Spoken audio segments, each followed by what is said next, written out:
O Sandro, seguidor de nosso canal, perguntou como o Espiritismo explica o fanatismo de torcidas organizadas de futebol, que muitas vezes causam a morte de várias pessoas. Então resolvemos fazer um estudo sobre como a doutrina espírita explica a existência das tribos urbanas. Mas antes de começar o nosso estudo, eu vou pedir para você curtir, comentar e compartilhar esse vídeo. É muito importante essa sua atitude para que essa plataforma valorize o nosso trabalho e divulgue os nossos vídeos.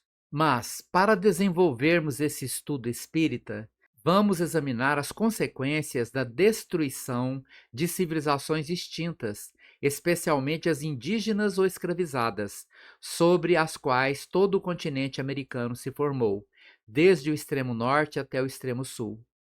E considerando que a nação invasora ou escravocrata é obrigada a assimilar através da reencarnação os espíritos que foram mortos durante a ocupação e períodos de escravidão, onde o modo de vida dos vencidos é profundamente alterado. E como antigas rivalidades e padrões de violência tribal de uma civilização extinta possam persistir no comportamento de grupos sociais reencarnados atualmente, especialmente na forma de tribos urbanas violentas, como torcidas organizadas e organizações criminosas. Utilizando o contexto histórico das tribos indígenas no Brasil, veremos como tais comportamentos podem ser uma espécie de continuidade vibratória e espiritual conforme o Espiritismo. Tupinambás e tupiniquins, ambos faziam parte do grupo Tupi, mas embora compartilhassem semelhanças culturais e linguísticas, essas tribos eram rivais. Os tupinambás viviam em áreas que hoje abrangem o litoral norte e a região nordeste, enquanto os tupiniquins habitavam o litoral sul.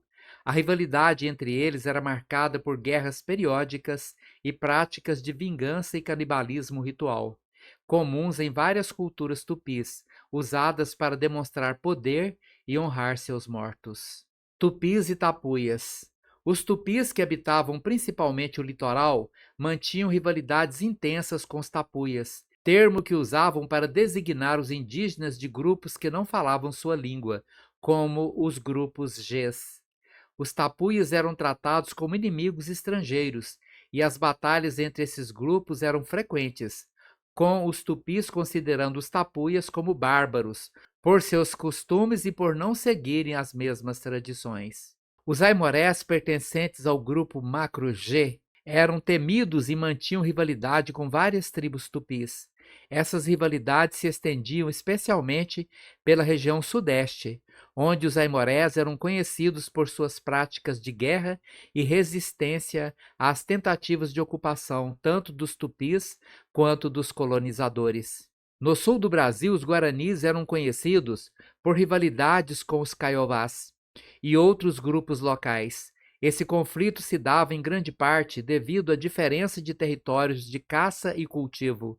Os guaranis também buscavam expandir seu território, o que muitas vezes gerava tensões e guerras. O Espiritismo ensina que os espíritos que reencarnam carregam em sua bagagem espiritual as experiências e tendências adquiridas em vidas anteriores. Para culturas com passados de guerras e rivalidades, como as tribos indígenas mencionadas, esses espíritos renasceram com inclinações similares, se não transmutadas ou compreendidas. Na falta de uma educação espiritual e moral profunda, tais espíritos, ao se reunirem em grupos com outros que compartilham dessa mesma vibração, recriam atmosferas de hostilidade e violência. Essas manifestações atuais, visíveis em torcidas organizadas e organizações criminosas, revelam resquícios de comportamentos antigos e, em muitos casos, uma resistência ao avanço moral e pacífico. O Espiritismo alerta que, enquanto espíritos, somos livres para avançar ou estacionar no ódio e no desejo de vingança, e isso muitas vezes se reflete em como interagimos com nossos semelhantes e com a sociedade.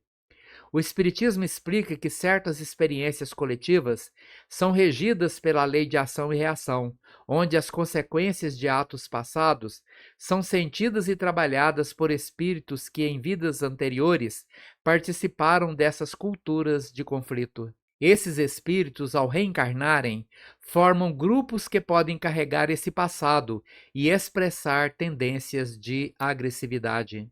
Entretanto, há sempre a oportunidade da reeducação moral e espiritual. Quando esses espíritos entram em contato com valores superiores, têm a chance de reverter essa inclinação belicosa. A expiação coletiva, portanto, é uma oportunidade de aprendizado. O que ocorre nas tribos urbanas é, em parte, um reflexo da incapacidade de espíritos assimilarem os valores mais pacíficos de uma sociedade avançada. Eles encontram-se encarnados em tempos modernos, mas com tendências passadas que ainda não foram totalmente dissolvidas. As tribos indígenas brasileiras não se mantinham sempre em guerra. Existiam também momentos de paz e colaboração. Esta alternância entre paz e conflito ilustra a dualidade do espírito humano, que possui tanto tendências pacíficas quanto agressivas.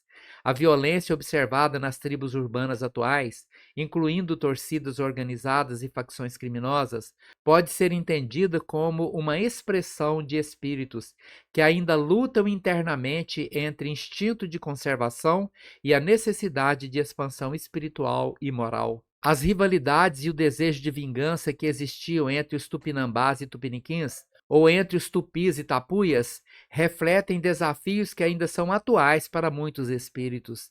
Estes, ao reencarnarem, podem buscar, em movimentos violentos, a continuidade de um padrão espiritual não renovado. Nos grupos que expressam rivalidades de maneira exacerbada, muitas vezes atuam espíritos inferiores que se comprazem na desordem.